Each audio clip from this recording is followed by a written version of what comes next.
आपने labour income की बात खत्म कर दी।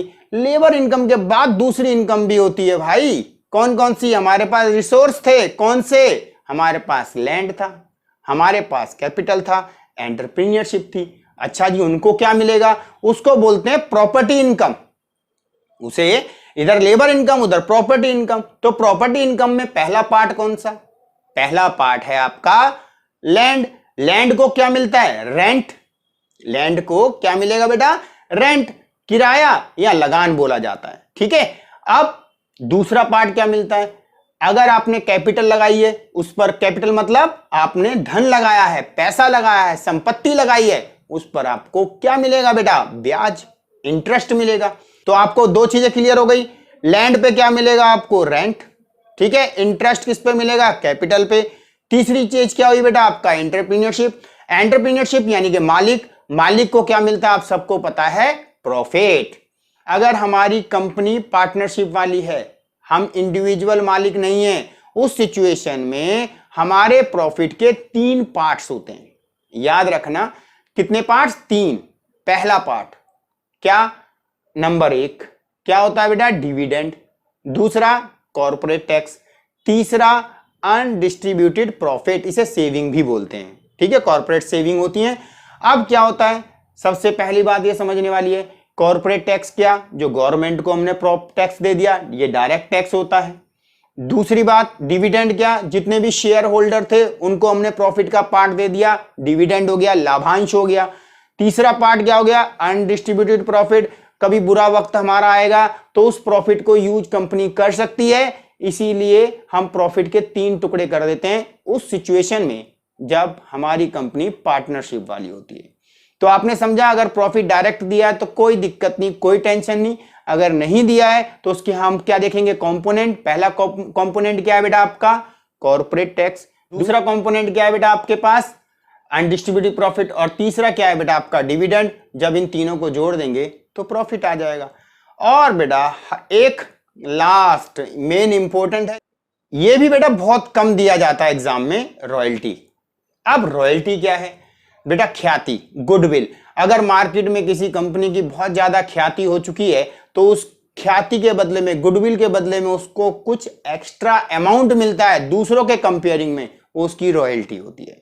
ठीक है। जैसे अब किसी ब्रांड का नाम लेकर आप किसी दुकान से सामान खरीदते हो तो वो उसकी रॉयल्टी है। आपने कहा जी मेरे को जी पेप्सोडेंट दे दो, आपने ये नहीं बोला कि कोई भी पेस्ट दे दो, नहीं बोला, और स्पेशली किसी का नाम लिया, वो उस कंपनी की रॉयल्टी है। उसकी वजह से वो दूसरों से ज्यादा पैसा कमा सकती है। तो ये थे आपके पार्ट, किसके? प्रॉपर्टी इनकम के। पहला पार्ट क्या था बेटा? पहला पार्ट आपने समझा क्या? लैंड को मिलता है रेंट, कैपिटल को मिलता है इंटरेस्ट, एंटरप्रेन्योर्स को क्या मिलता है बेटा? एंटरप्रेन्योर को मिलता है प्रॉफिट। प्रॉफिट के कितने पार्ट? 3 पार्ट। और क्या, कौन कौन से बेटा? कॉर्पोरेट टैक्स, दूसरा डिविडेंड, अनडिस्ट्रीब्यूटेड प्रॉफिट, और उसमें एक अलग पॉइंट आता है रॉयल्टी। इन चारों को ऐड करते हैं तो प्रॉफिट इनकम, जिसका मेन नाम है ऑपरेटिंग सरप्लस, परिचालन अधिशेष।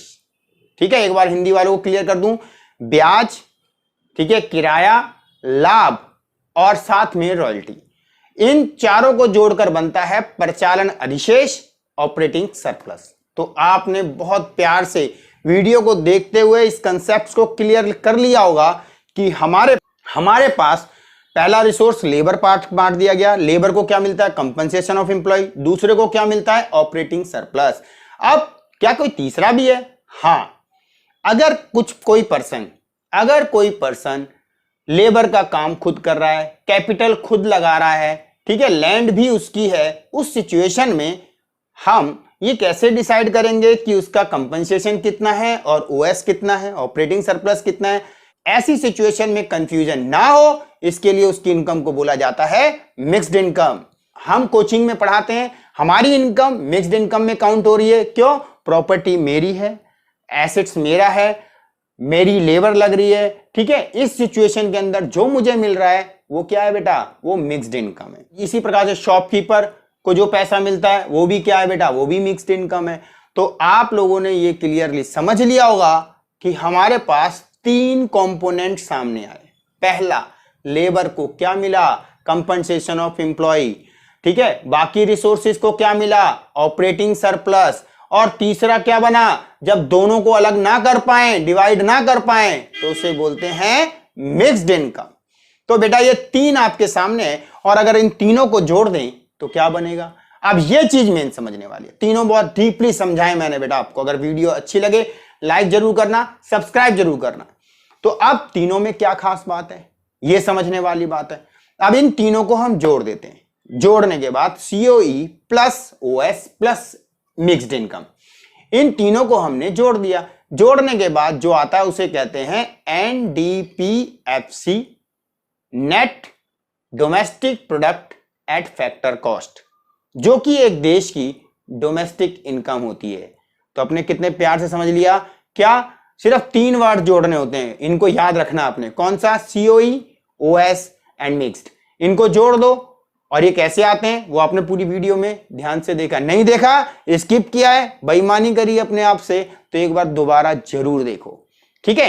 तो आपने ध्यान से देख लिया है, इन तीनों को जोड़कर क्या आएगा, एनडीपीएफसी, वही है आपकी डोमेस्टिक इनकम। और जैसे ही हम इसमें नेफा जोड़ देंगे तो ये बन जाएगा एनएनपीएफसी, और यही होती है नेशनल इनकम। नेफा हमने क्यों जोड़ा, अगर आप रियल में जानना चाहते हैं तो इसकी मैंने एक सेपरेट वीडियो बना रखी है कि किस तरीके से हम इक्वेशन को बैलेंस करते हैं। उसके लिए आप डिस्क्रिप्शन बॉक्स में जाएंगे और वहां से वीडियो का लिंक लेंगे और वीडियो को जरूर देखेंगे। तो मैंने बेटा आपको बड़े ही आराम से मोतियों को पिरो पिरो कर माला तैयार कर दी।